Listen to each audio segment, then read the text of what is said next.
Você não tem nada mais aqui. A voz da minha filha, Clara, cortou o ar do meu quarto como uma faca gelada.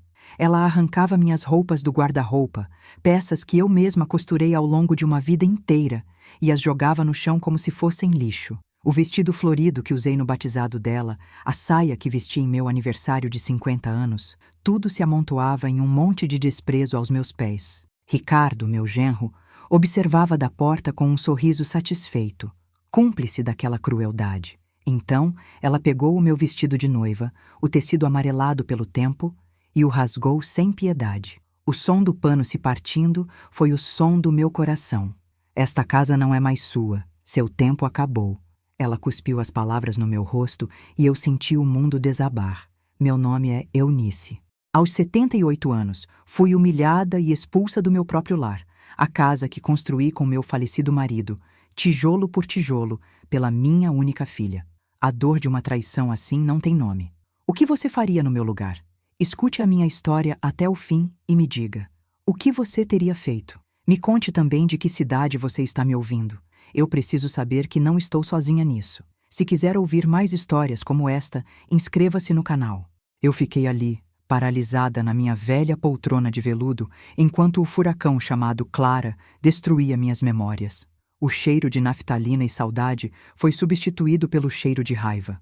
No meio do movimento brusco dela, algo caiu do bolso do seu casaco. Um envelope branco, formal, que deslizou pelo chão de madeira e parou perto dos meus pés. O som foi quase imperceptível, um baque surdo no meio do caos, e nem ela nem Ricardo notaram. Com as mãos trêmulas, o corpo doendo de humilhação, eu me inclinei devagar e o peguei. O logotipo de uma grande construtora no canto do envelope foi a primeira peça de um quebra-cabeça que eu nem sabia que existia. Aquela casa não era só um amontoado de tijolos, era a minha vida. Eu me lembrava de Alberto, meu marido, chegando sujo de cimento, com um sorriso cansado, mas feliz. Hoje levantamos a parede da sala, meu bem, ele dizia. E eu, com minhas mãos já calejadas pela agulha, preparava o jantar sonhando com as cortinas que faria para a janela. Cada canto tinha uma história, cada marca no chão era uma lembrança de Clara aprendendo a andar, das festas de aniversário, das noites em que cuidamos dela com febre. Como ela pôde esquecer? Como o dinheiro e a ambição puderam apagar tudo isso da memória dela? Eu me sacrifiquei tanto por ela. Vendi as poucas joias de ouro que herdei da minha mãe para pagar a faculdade de administração que ela tanto queria. Quantas noites eu não passei em claro, costurando para fora, a luz fraca do abajur forçando minhas vistas, só para juntar dinheiro para a festa de casamento dos sonhos dela. Eu nunca pedi nada em troca. Uma mãe não faz isso. O amor de uma mãe deveria ser incondicional. Mas e o amor de uma filha? Onde estava o amor dela por mim em meio àqueles trapos rasgados no chão? Onde foi que eu errei tanto? Lembrei de uma promessa que fiz a Alberto pouco antes de ele partir. Ele segurou minha mão, a respiração fraca, e disse: Eunice, esta casa é sua fortaleza. É o fruto do nosso suor. Nunca na entregue por fraqueza, só por dignidade. Naquele momento, vendo meu lar ser violado, eu me senti a mulher mais fraca do mundo. A culpa me corroeu. Eu estava falhando com ele, estava deixando que o suor da nossa vida inteira fosse tratado como entulho. A promessa dele, que antes me dava força, agora soava como uma acusação. A frieza de Clara não nasceu da noite para o dia. Foi um veneno lento, administrado em pequenas doses por Ricardo desde que se casaram. Ele era um homem ambicioso, que sempre olhou para mim e para esta casa como um obstáculo, um patrimônio a ser liquidado. As visitas de domingo foram se tornando raras, depois um telefonema rápido. As conversas superficiais. Como vai a saúde, mãe? Ela perguntava, mas não esperava a resposta. A distância emocional foi o primeiro passo para o abandono que eu estava vivendo agora. Depois, começou a manipulação. Ricardo escondia meus óculos, minhas chaves, e depois dizia, com uma falsa preocupação: A senhora perdeu de novo, dona Eunice. Sua memória não está boa. Precisamos cuidar disso. Ele convenceu Clara de que eu estava ficando senil, que precisava de supervisão. Foi a desculpa perfeita para se mudarem para cá. Eles não vieram para cuidar de mim. Vieram para tomar conta do que era meu. E eu, confusa, comecei a duvidar de mim mesma. Será que eu estava mesmo perdendo a cabeça? A atmosfera da minha própria casa se tornou pesada, opressiva. Eu ouvia os sussurros deles nos quartos à noite, sentia os olhares de Ricardo me seguindo por toda parte. Eu era uma prisioneira. Meus aniversários eram esquecidos. Muitas vezes, eles saíam para jantares e viagens e trancavam a despensa, dizendo que era para o meu próprio bem, para eu não comer o que não devia. A solidão era minha única companhia, uma solidão barulhenta, cheia de medo e paranoia. Eu me sentia vigiada, julgada e, pior de tudo, invisível. Com o envelope nas mãos, o coração batendo descompassado, eu me tranquei no banheiro. Rasguei o papel com dedos trêmulos. Dentro, havia uma proposta de compra da minha casa, por um valor que eu sabia ser ridículo, feita pela construtora, cujo logotipo eu reconheci. Mas havia algo mais. Um rascunho de um pedido de interdição judicial, com meu nome, alegando incapacidade mental. O laudo falso citava episódios de esquecimento e confusão que Ricardo tinha inventado. O plano deles estava ali, preto no branco. Eles não queriam apenas me expulsar. Eles queriam me apagar legalmente. De repente, tudo fez sentido. Os sussurros que eu ouvia não eram coisa da minha cabeça. Lembrei de ter ouvido Ricardo falando ao telefone sobre a valorização do bairro, sobre um terreno antigo e sobre como uma interdição facilitaria tudo. Eu achava que era delírio meu, paranoia de uma velha solitária. Mas não era. A crueldade não era impulsiva, era calculada. Cada objeto escondido, cada palavra de falsa preocupação, cada olhar de pena era parte de um teatro para me declarar louca e tomar tudo o que eu e Alberto construímos. A dor da humilhação se misturou com a náusea da descoberta. Naquele instante, no chão frio do banheiro, com a prova da traição nas mãos, algo dentro de mim se quebrou. Mas não foi a minha força, foi a minha tristeza. A mulher frágil e assustada, que chorava pelos cantos, deu lugar a uma clareza gelada, cortante. As palavras de Alberto ecoaram na minha mente, mas desta vez não como uma acusação, e sim como uma ordem. Nunca por fraqueza, só por dignidade. A dignidade era a única coisa que eles ainda não tinham me tirado por completo, e eu não ia permitir. Naquele momento, decidi que o jogo havia mudado. Saí da minha casa naquela noite como uma fugitiva, carregando apenas a bolsa com o envelope e a dignidade ferida. Fui para a casa de Dona Lourdes, uma amiga de costura que morava a poucas ruas de distância. Ela me acolheu sem fazer perguntas, apenas me deu um chá quente e um quarto silencioso. Ali, sob a luz fraca de um abajur emprestado, eu abri o envelope novamente. Li e reli cada palavra daquele plano sórdido. A proposta de compra por um valor miserável, o pedido de interdição, as mentiras sobre minha saúde mental. A tristeza que me paralisou deu lugar a uma raiva fria, uma clareza que eu não sentia há anos. Eles não tinham me quebrado, eles tinham apenas me acordado. Minha mente, que eles tanto diziam estar falhando, começou a trabalhar como uma máquina. Puxei do fundo da memória cada peça daquele quebra-cabeça. Lembrei das conversas que Ricardo tinha ao telefone no quintal, achando que eu não ouvia. Falava de potencial construtivo, de valorização do bairro.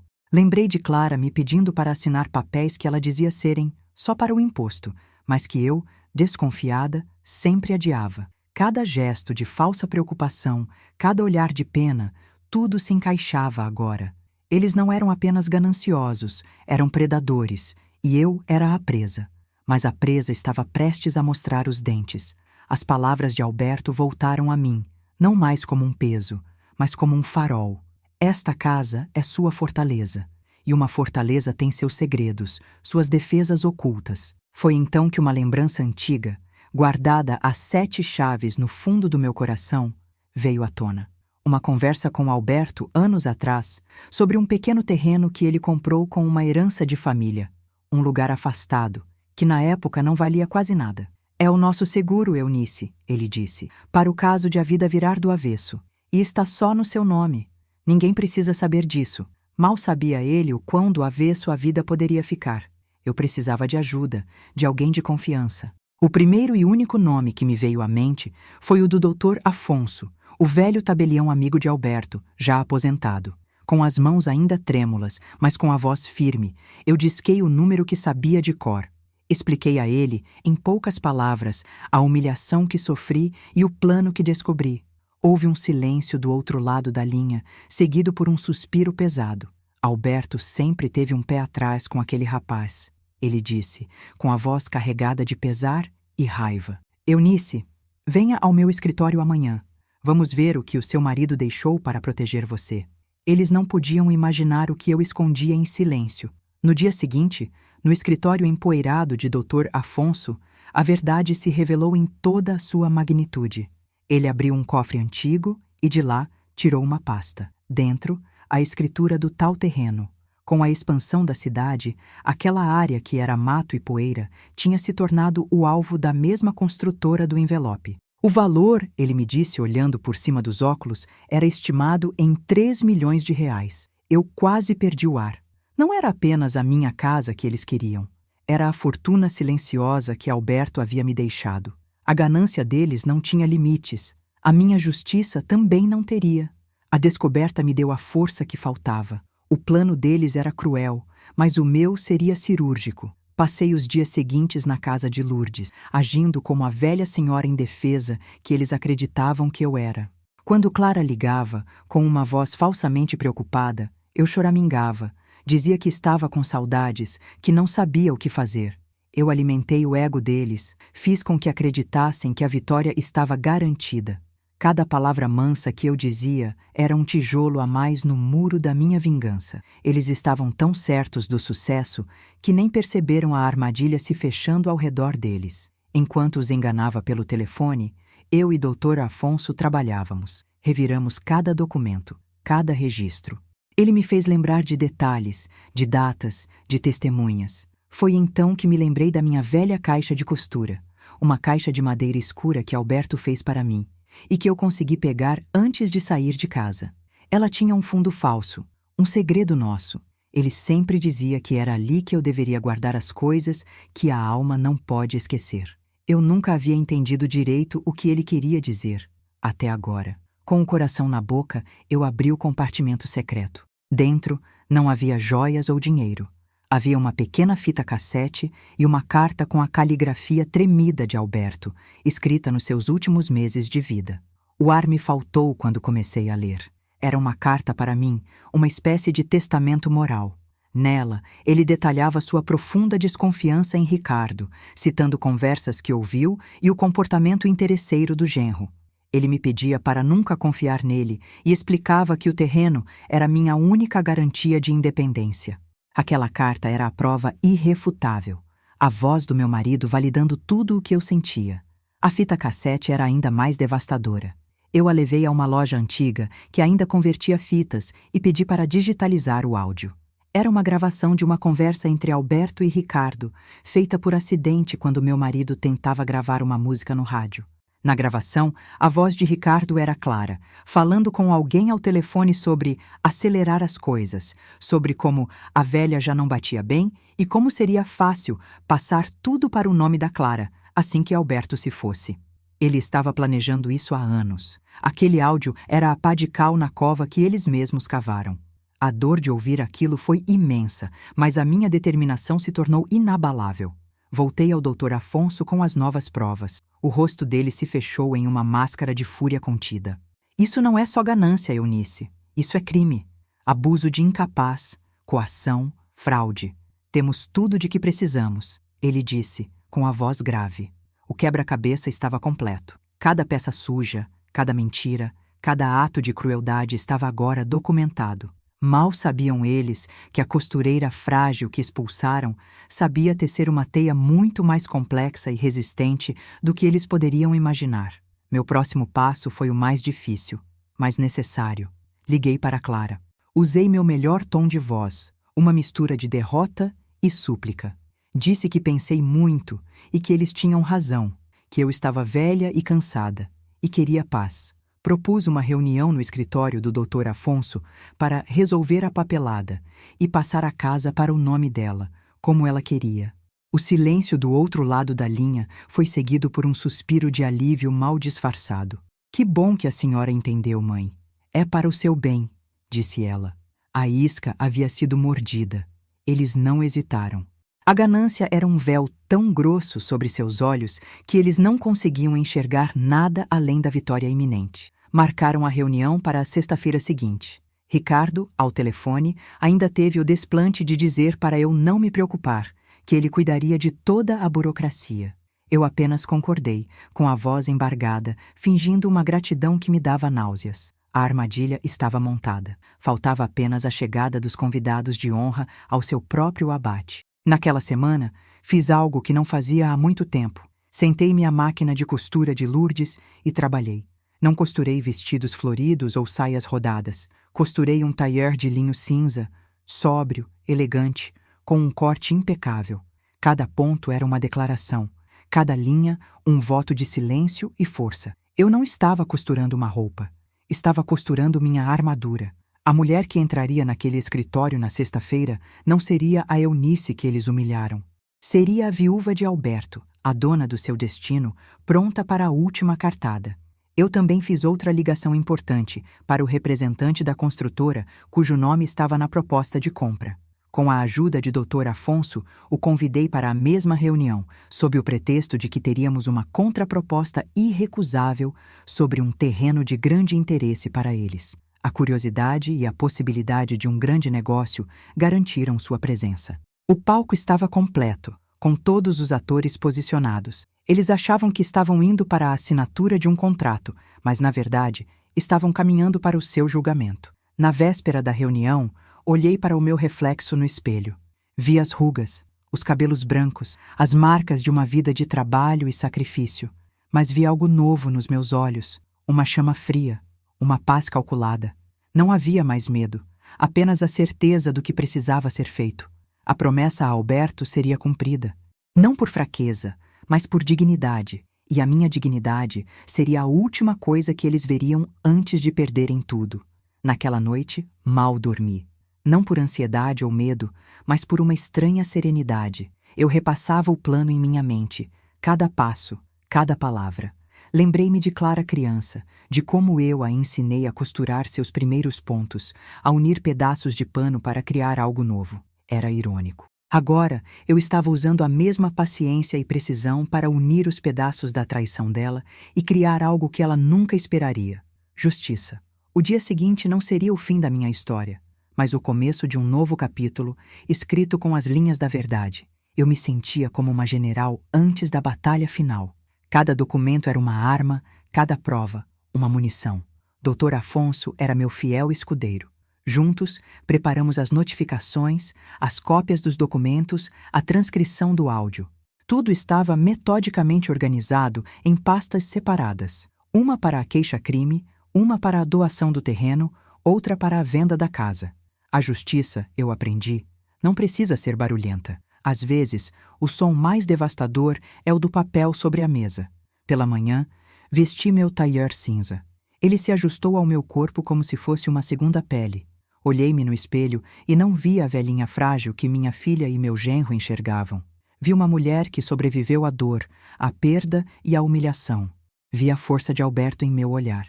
Peguei minha bolsa, onde a carta e a fita estavam guardadas como relíquias, e saí. O sol da manhã parecia diferente, mais nítido. Era o dia em que a costureira finalmente cortaria as linhas que aprendiam ao passado. A caminho do escritório, uma última dúvida me assaltou. Seria eu capaz de olhar nos olhos da minha única filha e desferir o golpe final? A imagem dela rasgando meu vestido de noiva veio à minha mente, nítida e dolorosa. E então, a voz de Ricardo, na gravação, chamando a mim, a mulher que o acolheu em sua família, de a velha. A dúvida se dissipou como fumaça. Eles não eram mais minha família. Eram adversários. E eu não ia perder essa guerra. Chegou o dia em que a linha encontraria a agulha pela última vez. Vesti meu tailleur cinza, a armadura que costurei com a fibra da minha dor e da minha determinação. Cada costura era reta, firme, como a decisão que havia tomado. Olhei-me no espelho e vi a mulher que Alberto amou, a mãe que Clara desprezou, mas, acima de tudo, a pessoa que eu estava me recusando a deixar morrer. Dr. Afonso me esperava. Em sua pasta de couro não havia apenas papéis. Havia o peso de uma vida, o testamento de um amor e o instrumento de uma justiça silenciosa. Eu não sentia medo, sentia uma calma gélida, a serenidade de quem sabe que está prestes a fechar uma ferida para sempre. O escritório do doutor Afonso tinha o cheiro de papel antigo e justiça adormecida. Sentei-me em uma das cadeiras de couro, de frente para a grande mesa de mogno, onde o destino da minha família seria selado. As janelas altas deixavam entrar uma luz fria de fim de tarde, que desenhava longas sombras no chão. Eu era uma daquelas sombras, uma figura quieta, esperando. Dr. Afonso colocou 3 pastas sobre a mesa, alinhadas com uma precisão militar, uma para cada ato daquela tragédia. Ele me olhou por cima dos óculos, um aceno de cabeça silencioso. Estávamos prontos. A teia estava tecida e as moscas estavam a caminho. O primeiro a chegar foi o representante da construtora, um homem de terno caro e sorriso profissional, mas com um olhar que media o valor de tudo. Ele me cumprimentou com uma formalidade distante, visivelmente confuso por minha presença. Dona Eunice, que prazer, ele disse, embora seus olhos perguntassem o que uma senhora como eu fazia ali. Ele se sentou, impaciente, olhando para o relógio. Para ele, aquilo era apenas mais uma negociação, mais um terreno, mais um número em uma planilha. Mal sabia ele que estava prestes a se tornar a testemunha principal da implosão de uma família e da ruína de um negócio que ele julgava certo. Então eles chegaram. Clara e Ricardo entraram na sala não como quem vai a uma reunião, mas como quem sobe ao pódio. O sorriso de Ricardo era largo, vitorioso. Clara tinha um ar de alívio condescendente, como se estivesse finalmente fazendo a coisa certa por sua pobre mãe senil.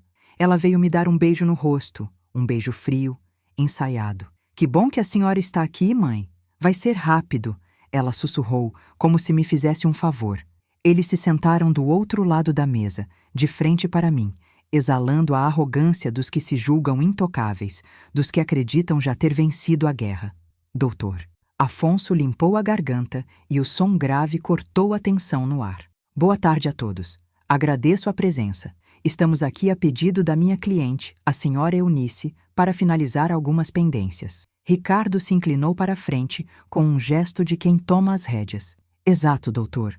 Minha sogra finalmente entendeu que precisa de ajuda para administrar seus bens. Viemos apenas assinar a transferência da casa para facilitar as coisas para ela. O cinismo em sua voz era palpável. Ele olhou para mim com falsa compaixão, o lobo disfarçado de pastor. Eu permaneci em silêncio, deixando que ele se afogasse em sua própria prepotência. Foi então que o teatro deles começou a ruir. Dr. Afonso, com um movimento lento e deliberado, ignorou completamente a fala de Ricardo. Ele pegou a primeira pasta, abriu-a e deslizou um documento pela mesa até parar bem na frente do meu genro. Não era um contrato de doação, era uma cópia colorida e ampliada do envelope que eu havia encontrado. A proposta de compra da construtora por um valor vil e, ao lado, o rascunho do pedido de interdição judicial. Acho que a primeira pendência a ser resolvida é esta, disse Dr. Afonso com a voz cortante como vidro. Gostaria que o senhor nos explicasse este documento, Ricardo. O sorriso de Ricardo congelou. Seus olhos saltaram do papel para o meu rosto e, pela primeira vez, vi uma fresta de pânico em sua fachada de controle. Clara empalideceu, pegando o papel com as mãos trêmulas. O que é isso? Mãe, de onde a senhora tirou isso? Ela gaguejou, a voz subitamente fraca. A máscara de filha preocupada caiu, revelando o desespero de quem foi pego em flagrante. Ela tentou me acusar, me culpar, como sempre fazia. Isso é um mal-entendido. A senhora não entende dessas coisas, está confundindo tudo. A negação era a sua última e patética linha de defesa. Eu a encarei, meus olhos fixos nos dela, e o silêncio que mantive até então se tornou pesado, acusador. Não, minha filha. Pela primeira vez em muito tempo, eu estou entendendo tudo com uma clareza que assusta. Eu disse, minha voz firme, sem um pingo de tremor. Este envelope caiu do seu casaco, Clara. No mesmo dia em que você rasgou meu vestido de noiva.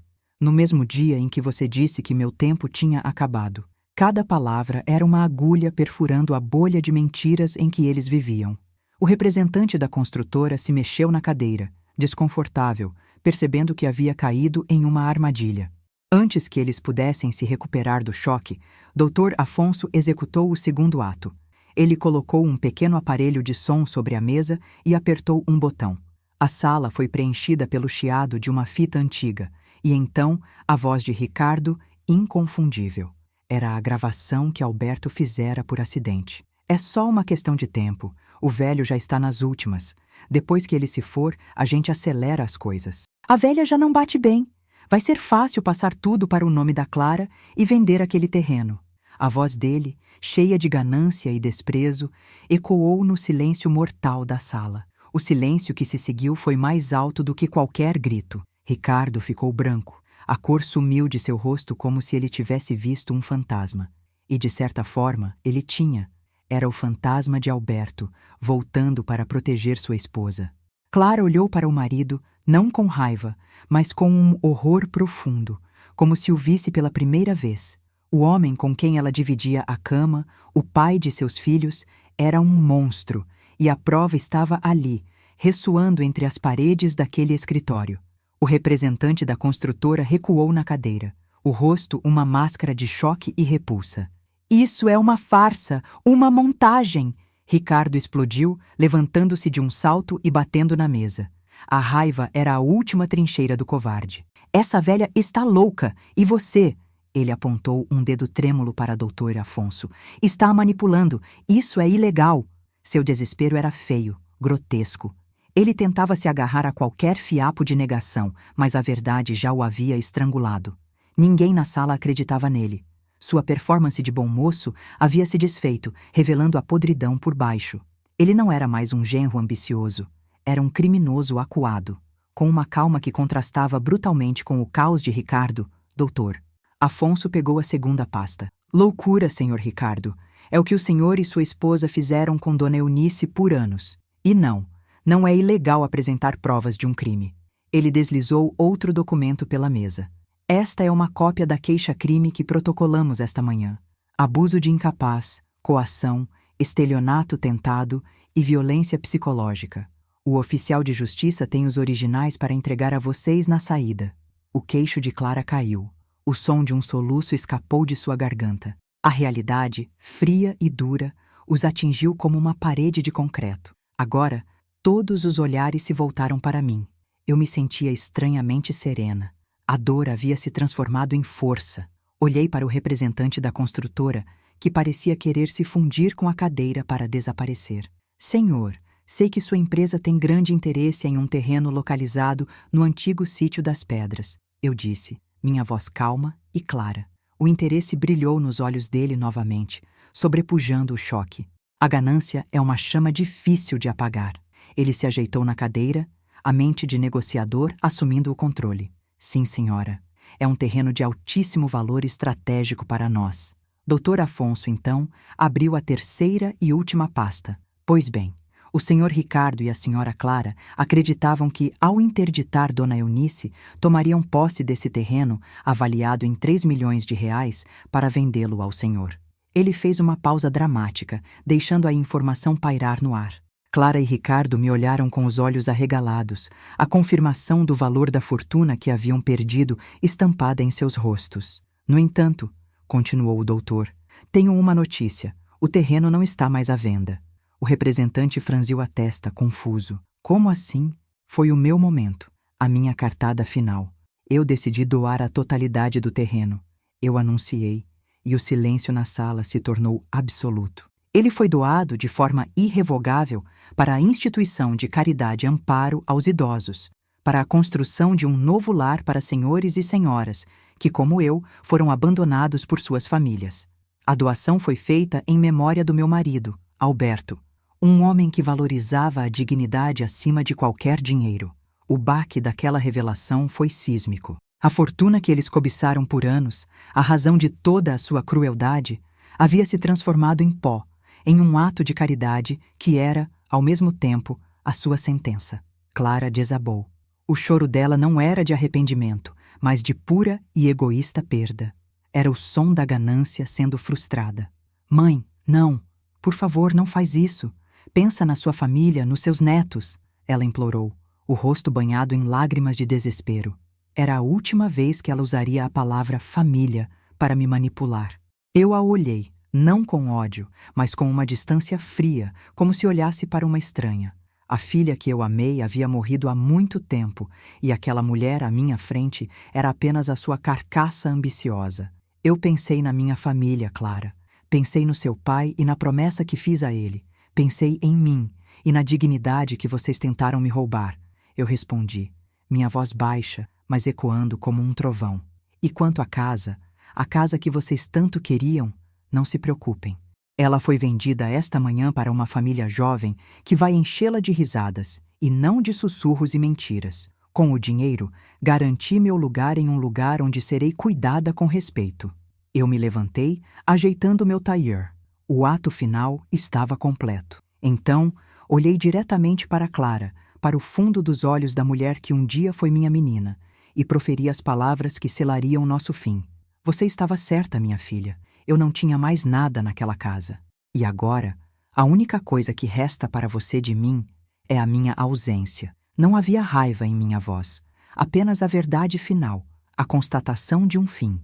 Era o corte mais limpo, a justiça mais silenciosa. Eu estava me libertando não apenas deles, mas da dor que eles me causaram. Virei as costas para o caos que deixei para trás, para o desespero de Ricardo, para o choro de Clara, para o choque do homem de negócios. Não olhei para trás. Caminhei para fora daquele escritório, de cabeça erguida, passando pelo oficial de justiça que esperava no corredor com os papéis da intimação nas mãos. Ao cruzar a porta e sentir o ar fresco da rua no meu rosto, eu não senti tristeza, senti paz. A costureira havia finalmente cortado a última linha, e pela primeira vez em anos eu estava livre. A porta do escritório se fechou atrás de mim com um clique suave, mas para mim, soou como o fechar de um caixão sobre uma vida de dor. O ar da rua nunca me pareceu tão puro, tão leve. Eu não ouvi os gritos que certamente vieram depois, nem o som do desespero deles. Eu me recusei a olhar para trás. Cada passo que eu dava na calçada, afastando-me daquele prédio, era um passo em direção a mim mesma. A mulher que entrou naquela sala não era a mesma que saiu. A que saiu não carregava mais o peso da humilhação, apenas a leveza da liberdade. Eu não estava fugindo de nada. Estava caminhando pela primeira vez em muito tempo em direção a um futuro que era só meu, tecido com as linhas da minha própria escolha. Não fui para a casa de Lourdes, nem para nenhum lugar que me ligasse ao passado. Dr. Afonso já havia providenciado tudo. Um carro me esperava na esquina e me levou para o meu novo endereço. Não era uma casa grande como a que construí com Alberto, mas era um lugar de paz. Uma instituição para idosos muito bem cuidada, com um jardim florido e um silêncio respeitoso. Ao entrar no meu novo quarto, pequeno e arrumado, com uma janela que dava para as árvores, eu senti o alívio lavar minha alma. Ninguém mais me vigiaria, ninguém mais sussurraria nos cantos. Aquele pequeno espaço era a minha nova fortaleza, e as paredes eram feitas de dignidade reconquistada. Nos primeiros dias, eu apenas descansei. Deixei que o silêncio curasse as feridas que as palavras cruéis haviam aberto. Arrumei minhas poucas coisas no armário, os vestidos que Lourdes me ajudou a salvar, e coloquei minha velha caixa de costura sobre a cômoda. Abria e o cheiro familiar de linha e tecido me acalmou. Ali dentro estava a minha essência, a mulher que transforma retalhos em beleza, que une partes separadas para criar algo inteiro. Eu percebi que era isso que eu tinha feito com a minha vida. Peguei os pedaços que eles tentaram destruir e costurei uma nova chance para mim. Um novo começo. Aquele não era um final, era o meu renascimento. Dr. Afonso me visitou uma semana depois. Sentado na poltrona do meu quarto, ele me contou, com uma satisfação contida, sobre as consequências. Clara e Ricardo estavam desesperados. A queixa-crime os pegou de surpresa e a notícia se espalhou entre os conhecidos. A vergonha era pública. Eles tentaram contratar advogados, mas a gravação e os documentos eram provas irrefutáveis. Estavam afundados em dívidas e desonra, expulsos do paraíso que achavam ter conquistado. A casa, que era o centro da ganância deles, já tinha uma nova família, cujas risadas de criança eu podia imaginar ecoando pelos cômodos que um dia foram preenchidos pela minha solidão.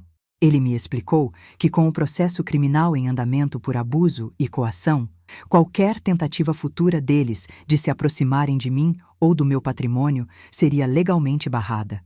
Eu estava protegida, blindada. O dinheiro da venda da casa estava seguro, garantindo meu conforto e independência para o resto dos meus dias. Pela primeira vez, eu entendi o verdadeiro significado de segurança. Não era ter um teto sobre a cabeça, mas ter o poder de decidir quem entra e quem fica do lado de fora da sua vida. E eu havia trancado a porta para eles e jogado a chave fora. O poder tinha mudado de mãos, de forma definitiva. Muitos podem pensar que eu senti prazer na ruína deles, mas a verdade é que eu não senti nada, nem ódio, nem alegria. O que eu sentia era um luto profundo, não pela mulher que Clara se tornou, mas pela menininha de tranças que um dia segurou minha mão e me chamou de mamãe. Aquela menina havia morrido há muito tempo, envenenada pela ambição do homem que ela escolheu. O que restou foi uma estranha, uma casca vazia movida pela ganância. E por estranhos, a gente não sente nada. A minha justiça não foi vingança, foi uma amputação necessária para salvar o resto do corpo da infecção. Um mês depois, recebi uma carta com o selo da instituição de caridade. Dentro, havia uma foto do terreno e o projeto arquitetônico de um prédio moderno e acolhedor. Na fachada, em letras bonitas, estava escrito: Lar de Repouso Alberto e Eunice. As lágrimas que rolaram pelo meu rosto não foram de tristeza, mas de uma emoção que eu mal podia nomear. O legado do meu marido, o nosso suor, não se transformaria em dinheiro sujo nas mãos deles. Se transformaria em amparo, em dignidade para outros idosos que talvez tivessem histórias parecidas com a minha.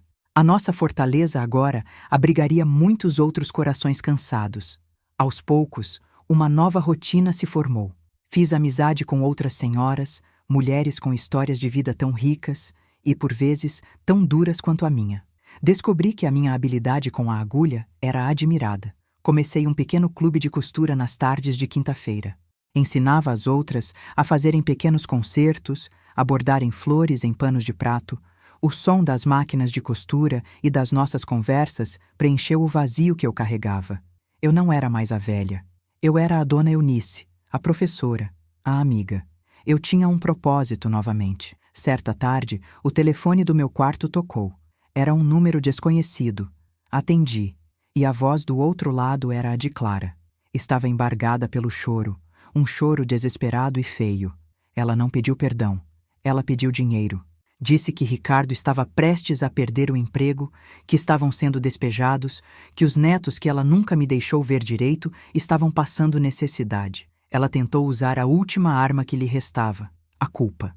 A antiga Eunice teria cedido, teria se sentido responsável, mas a antiga Eunice não existia mais. Eu a ouvi em silêncio até o fim.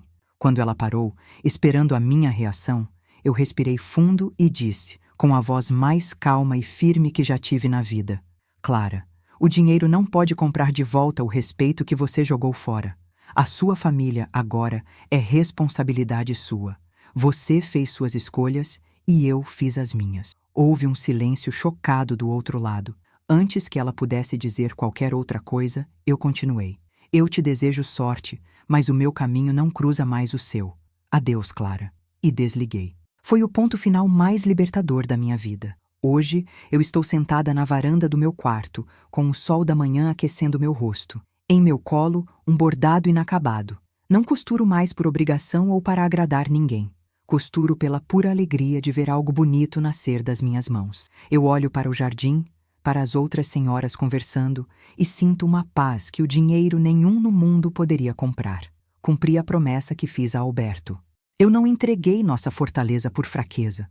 Eu a transformei em dignidade, para mim e para muitos outros. A justiça, às vezes, não é sobre ganhar uma guerra, mas sobre encontrar a paz depois dela. Minha história não é sobre vingança, mas sobre o direito de dizer basta. É sobre entender que o amor próprio é a única herança que ninguém pode nos tirar. Se você chegou até aqui, é porque entende que a dignidade não tem preço e que, às vezes, o maior ato de amor é cortar os laços que nos sufocam. A justiça silenciosa é a que ecoa mais alto na alma da gente.